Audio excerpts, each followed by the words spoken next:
He's probably over at the crossing. He'll be along in a little bit. Barney, there's something I want to tell you about. I know. Listen up, because in 1960, a small fictional town in North Carolina became the most beloved place in America. Millions of families tuned in every week to escape to Mayberry, where the sheriff never carried a gun, and the biggest crime was stealing a pie from a windowsill. I am talking about The Andy Griffith Show, the series that made us all wish we could live in a simpler time. But here's what nobody tells you. The show you remember and the show that actually aired are two completely different things. By season 6, Mayberry had changed so much that even the creator knew something was broken forever. Before we dive into video, please subscribe to our channel. Part 1. The Rise. So here's how The Andy Griffith Show went from a risky experiment to a cultural phenomenon. And this is crucial to understanding the whole story. From the very first episode, the show did things that no other sitcom was doing. There was no laugh track in many early episodes. The humor came from character and situation, not from jokes with punchlines. The pacing was slow and deliberate. Scenes were allowed to breathe in ways that network executives usually never permitted. And then there was the casting. Andy Griffith played Sheriff Andy Taylor as the calm center of the show. He was wise and patient and almost never raised his voice. But the genius move was casting Don Knotts as Deputy Barney Fife. Knotts was a nervous, fidgety physical comedian who created one of the greatest characters in television history. Barney was incompetent and insecure and constantly overstepping his authority. But he was also loyal and well-meaning and desperate to prove himself. The magic of the show was in the relationship between Andy and Barney. Andy could have embarrassed Barney or put him in his place. Instead, he protected his deputy dignity at every turn. He let Barney think he was in charge. He covered for Barney mistakes. He treated his friend with kindness and respect even when Barney was being ridiculous. That dynamic was the heart and soul of Mayberry. The supporting cast was equally perfect. Frances Bobbier played Aunt Bee, the maternal figure who kept the Taylor household running. Ron Howard was little Opie Taylor, and his natural performance made him one of the most beloved child actors in television history. The town was filled with memorable characters like Otis the town drunk, who had let himself into jail, and Floyd the nervous barber, and Gomer Pyle, the simple-minded gas station attendant. But here is what really set the show apart. Mayberry felt real. Not realistic, exactly, but emotionally true. The town represented an idealized version of small-town America that audiences desperately wanted to believe in. There were no serious crimes in Mayberry, no violence, no corruption. People helped their neighbors and resolved their differences with conversation instead of conflict. In an era of Cold War anxiety and social upheaval, Mayberry was a sanctuary. The ratings reflected this connection. The Andy Griffith Show was in the top 10 from its very first season. By season 3, it was consistently in the top 5, competing with giants like Bonanza and the Beverly Hillbillies. Critics praised the writing and the performances. Don Knotts won 5 Emmy Awards for his portrayal of Barney Fife. 5 Emmys for a supporting role in a sitcom. That tells you everything about how good he was. Let me give you some context on how dominant this show became. In the 1960 to 1961 season, it debuted at number 4 in the ratings. By 1967, it would be the number 1 show in all of American television. The Andy Griffith Show never had a bad season in the ratings. Not one. It just kept climbing higher and higher until it reached the very top. The merchandise was everywhere too.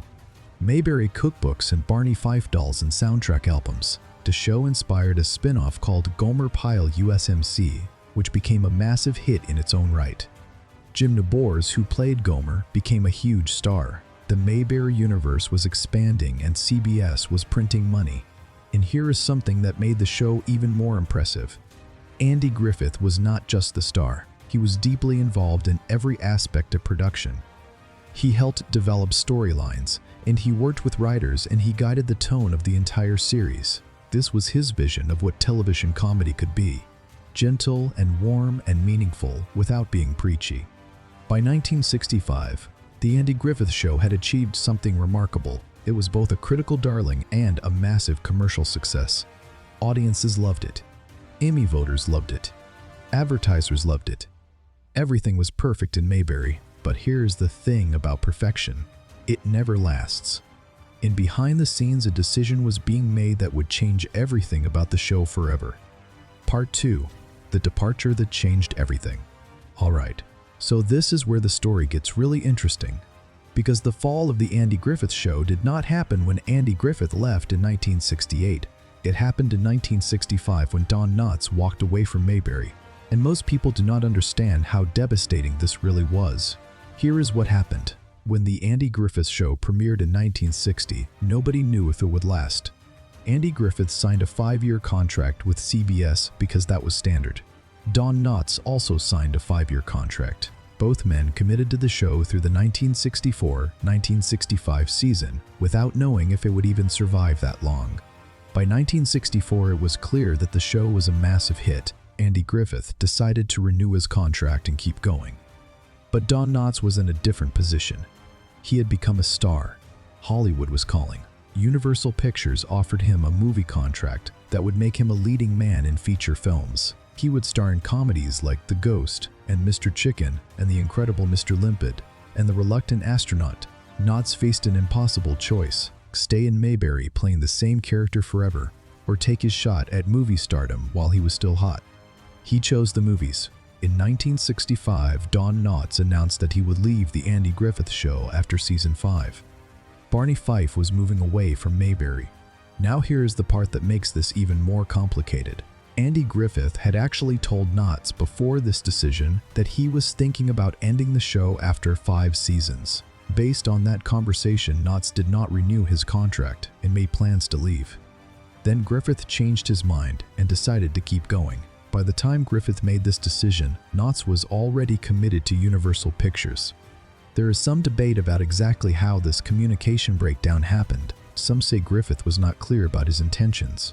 Others say Knotts jumped too quickly at the movie offer. What we know for certain is that both men remained friends throughout their lives, and Knotts returned for guest appearances in later seasons. But the damage was done. Think about what Barney Fife meant to the Andy Griffith Show. Don Knotts was not just a supporting player. He was the comedic engine of the entire series. The funniest episodes were almost always Barney episodes. His physical comedy and his timing and his vulnerability made audiences laugh and cry sometimes in the same scene. When Barney left, half the soul of Mayberry left with him. The producers tried to fill the void.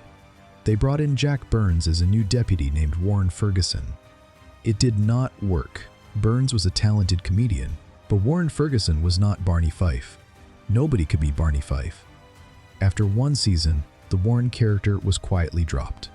They tried other approaches too. They gave more screen time to other characters like Goober Pyle, who was Gomer Cousin. They brought in a love interest for Andy named Helen Crump, played by Annetta Corsott.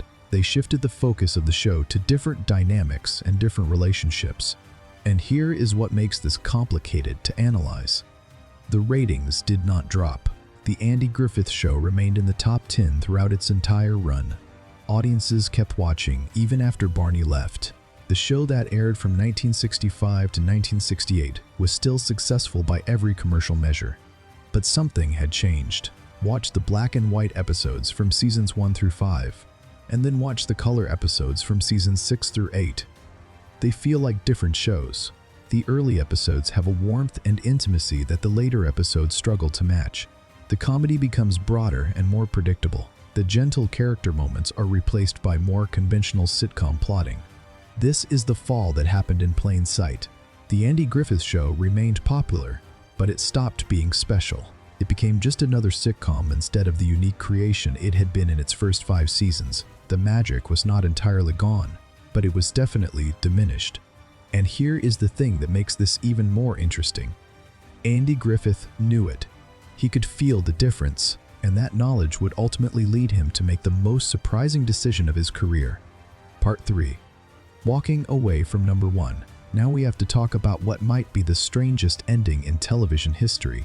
Because unlike most beloved shows, the Andy Griffith Show did not get canceled. It did not fade away due to declining ratings.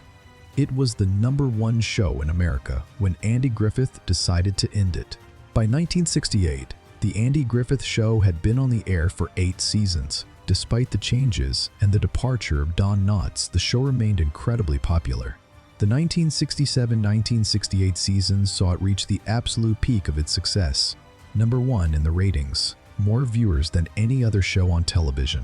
CBS would have kept it going for another decade if Andy Griffith had agreed.